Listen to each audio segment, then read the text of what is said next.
नवी मुंबई महानगर पालिका के एक कार्यक्रम को लेकर शिवसेना द्वारा किए गए विरोध प्रदर्शन पर महापौर सुजाता पाटिल ने प्रतिक्रिया देते हुए कहा कि कार्यक्रम के आयोजन में सभी प्रक्रियाओं और नियमों का पूरी तरह पालन किया गया है। उन्होंने स्पष्ट किया कि महानगर पालिका की नियमावली के अनुसार कार्यक्रम की पत्रिका में स्थानीय विधायक, स्थानीय सांसद और स्थानीय विधान परिषद सदस्य का नाम शामिल करना आवश्यक होता है और उसी के तहत संबंधित जनप्रतिनिधियों के नाम प्रकाशित किए गए थे। महापौर ने कहा कि नियमावली में कहीं भी पालक मंत्री, अभिभावक मंत्री का नाम अनिवार्य रूप से शामिल करने का उल्लेख नहीं है। यदि ऐसा कोई प्रावधान होता तो उनका नाम भी निश्चित रूप से जोड़ा जाता। महापौर सुजाता पाटिल ने शिवसेना के विरोध को अनुचित बताते हुए कहा कि इतने महत्वपूर्ण और सकारात्मक कार्यक्रम के दौरान इस तरह का प्रदर्शन करना उचित नहीं था। उन्होंने कहा कि कार्यक्रम की पत्रिका 3 दिन पहले ही नेता प्रतिपक्ष के पास पहुंच गई थी। यदि उन्हें किसी प्रकार की आपत्ति थी तो वे आयुक्त या उनसे सीधे संपर्क कर सकते थे। उस समय नियमों को लेकर चर्चा की जाती तो उन्हें पूरी नियमावली की जानकारी दे दी जाती और इस तरह का विवाद तथा हंगामा खड़ा करने की नौबत नहीं आती। उन्होंने कहा कि महानगर पालिका प्रशासन नियमों के दायरे में रहकर कार्य करता है और किसी भी प्रकार के राजनीतिक विवाद से विकास कार्य प्रभावित नहीं होने चाहिए।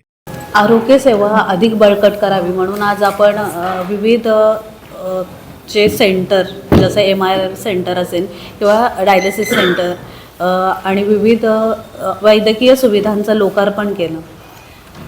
तर जो महानगरपालिकेचा आणि महापौर म्हणून जो महानगरपालिकेने दिलेला अधिकार आहे आणि अधिकार चुकीच्या पद्धतीने वापरला गेला नाही आहे। आपल्याला GR मगाशीच पाठवल्यात बहुतेक, ज्याला नसेल भेटला त्याला मी आत्ता देते। GR प्रमाणे ज्या ज्या सदस्यांची पत्रिकेमध्ये नावं असायला हवीत त्या सगळ्यांची नावं आहेत।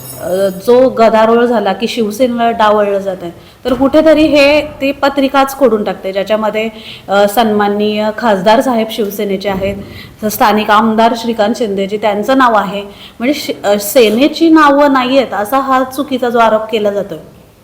तर त्या GR मध्ये आपण बघाल तर स्थानिक स्वराज्य संस्थांचं जर काही कार्यक्रमाचे उद्घाटन असतील तर त्याच्यामध्ये जी नोंद आहे मी तुम्हाला वाचून दाखवते। स्थानिक स्वराज्य संस्थांमार्फत तसेच निमशासकीय संस्था, महामंडळे, मंडळे इत्यादींकडून आयोजित करण्यात आलेल्या कार्यक्रमांना स्थानिक सन्माननीय विधिमंडळ सदस्य, संसद सदस्यांना आमंत्रित केले जाणे आवश्यक आहे। विधानमंडळ, संसद सदस्यांना आमंत्रित करणे आवश्यक असल्याची बाब संबंधित संस्थांच्या पदाधिकाऱ्यांच्या लेखी स्वरूपात निदर्शनास आणून द्यावी व विधानमंडळ, संसद सदस्यांना आमंत्रित करण्याबाबत आग्रही भूमिका घ्यावी। कार्यक्रमाचे समारंभाचे आयोजन करणाऱ्या राज्य शासनाच्या सर्व संबंधित विभागांनी, कार्यालयांनी, स्थानिक स्वराज्य संस्थांनी शासकीय कार्यक्रम समारंभासाठी विधानमंडळ, संसद सदस्य यांना निमंत्रित करणे, निमंत्रण पत्रिकेवर त्यांची नावे छापणे, कार्यक्रमाच्या ठिकाणी त्यांची राज्य शिष्टाचारानुसार व्यवस्था करणे, सन्मानजनक वागणूक देणे इत्यादी बाबत दिलेल्या वरील सूचनांचे कटाक्षाने पालन करावे। विधानमंडळ, संसद सदस्यांकडून या संदर्भात तक्रार प्राप्त झाल्यास संबंधित अधिकारी, कर्मचाऱ्यांसह विभाग प्रमुखांची जबाबदार धरण्यात येईल। म्हणजे ह्याच्यामध्ये स्पष्ट लिहिलेलं आहे की कोणाची नावं पत्रिकेत असावी। आता सन्माननीय आदरणीय आपले आमदार गणेशजी नाईक साहेब हे स्थानिक आमदार, त्यासोबतच आपल्या महाराष्ट्र राज्याचे वनमंत्री आहेत, त्याच्यामुळे प्रोटोकॉल प्रमाणे त्यांच्या हस्ते उद्घाटन होणे स्वाभाविक आहे आणि इथं कुठेही असा उल्लेख नाही आहे की सन्माननीय पालकमंत्र्यांचं नाव ह्याच्यात आलं पाहिजे। त्याच्यामुळे आपण पत्रिकेमध्ये त्यांचं नाव नाही घेतलेलं आहे। याच्यात शिवसेना किंवा इतर पक्षाला डावलण्याचा प्रश्न येत नाही। तसं असतं तर आपण सन्माननीय खासदार साहेबांचा किंवा सन्माननीय आमदार साहेबांची नावंही या पत्रिकेत घेतली नसती। काही नाही, 2 पत्रिका एक प्रशासनाकडून फॉर्मॅट म्हणून आणण्यात आली, त्याच्यात करेक्शन करण्यात आलं आणि हे GR सन्माननीय आयुक्त साहेबांच्याकडून आलेलं होतं, त्याप्रमाणेच आम्ही त्याच्यात करेक्शन करून नावे ॲड केली आणि जी कमी करायची होती ती कमी केली। असं 2 पत्रिका असं नाहीये। तसं असतं तर मग सन्माननीय सदस्यांना त्यांचं नाव टाकून हे कोणाला खुश करण्यासाठी नाहीये, महानगरपालिका ही स्वायत्त संस्था आहे. त्या राज्य शासनाची कुठलीही विभाग नाही आहे की राज्य शासनाला खुश करावं म्हणून या संस्थेने काही काम करावं. हे महासभेचा जो अधिकार महापौर म्हणून मला दिलेला आहे सभागृह, आणि त्या अधिकाराप्रमाणे आणि नियमाप्रमाणे केलेली पत्रिका आहे, याच्यात काही वावगं नाही आहे.